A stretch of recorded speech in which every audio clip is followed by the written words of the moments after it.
Hello, fight fans, and welcome to Fight News Now Extra. It's John Pollock with you, taking you through all of today's headlines, and then we are going to chat with John Ramdeen and Robin Black. Today we're discussing the biggest fight of the summer is off. A referee gets sentenced, and yet another critic of Vitor Belfort emerges.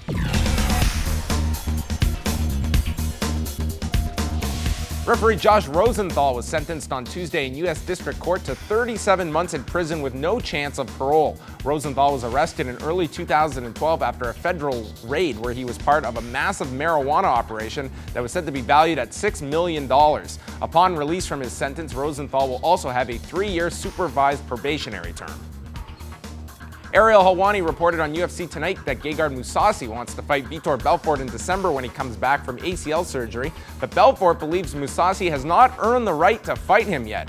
Mousasi also revealed that Affliction wanted to put together a catchweight bout between the two in 2008, but Belfort didn't feel the need to have a catchweight bout at the time. The UFC's year-end show is tentatively set for December the 28th in Las Vegas, and that card will be headlined by Ronda Rousey defending the women's bantamweight title against fellow TUF 18 coach Miesha Tate. The two first fought in March of last year, with Rousey securing a first-round armbar for the victory. The next season of TUF will debut on September the 4th. And finally, in an interview with Jack Brown, Ken Shamrock has revealed that his bout with Ian Freeman on July the 27th is off. Shamrock states that the UCFC promotion out of England made a deal with Shamrock but came back 4 weeks later wanting to lower the price on the contract, and Shamrock refused to take a pay cut for the show and is seeking out legal options, believing the organization is in breach of contract.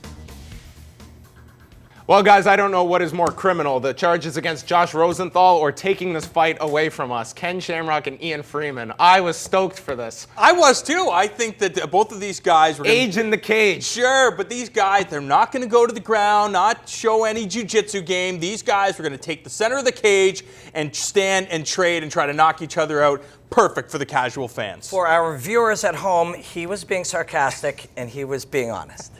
Hey, we can kid all we want. There's a reason that Tank Abbott and Kimbo Slice was so widely viewed when it happened. There's a subset of fans out there who just want to see two guys go out and you're guaranteed an early finish. Two guys that they know.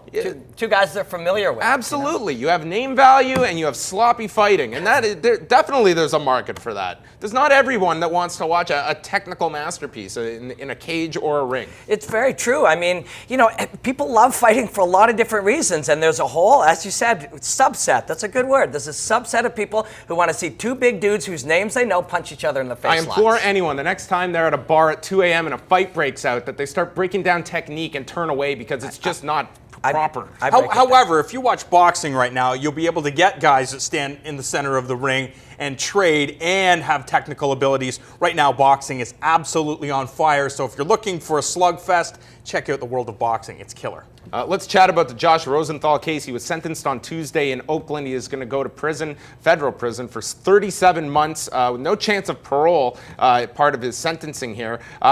For Josh Rosenthal here, I mean, this is, there's part of you that feels for the guy, but the other side that, you know, when you're running a $6 million pot operation, you kind of understand the risk going into this. Yeah, exactly. And I mean, yeah, you feel bad because it's marijuana. You know, it's not as if again, we all have our own opinions about marijuana, but it's, you know, I think it was very, very tame what he did. Sure, again, I don't know the logistics of how many people were affected by any of the dealings, but the fact is it's marijuana, and for the guy to go away for 3 years, that's a long time, and then it's 6 years with the probation. So, but can you imagine like a large body that is, you know, putting together a substance that can impair your vision, and you look at the liquor industry. Yeah. How is this, you just look in your lifetime, and I think someone like Josh Rosenthal doing this 30 years from now, it'll be the norm. The government's going to be doing this very same thing. The difference is Josh Rosenthal is not the government. Yeah, and listen, guys, before we get too worried about Joshy over in prison, this is probably going to look a lot like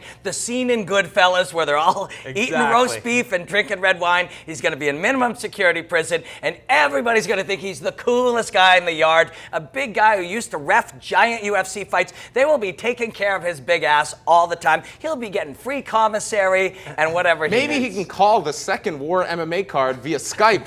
Oh my God! Not only that, I'm sure Rosenthal has some dollars squirreled away somewhere.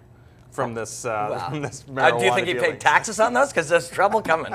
Vitor Belfort and Gegard Mousasi, is that a fight you want to see? Of course. Yes. I mean, look at Vitor Belfort. I think you can match him up against any of the best 205-pound or 185-pound fighters in the world. He's going to be competitive.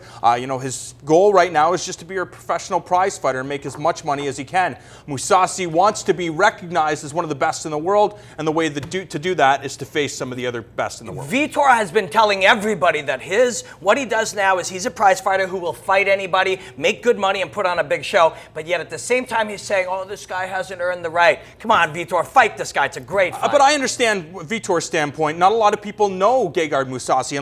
Unless you've followed the international scene over the last number of years, you might not know his name.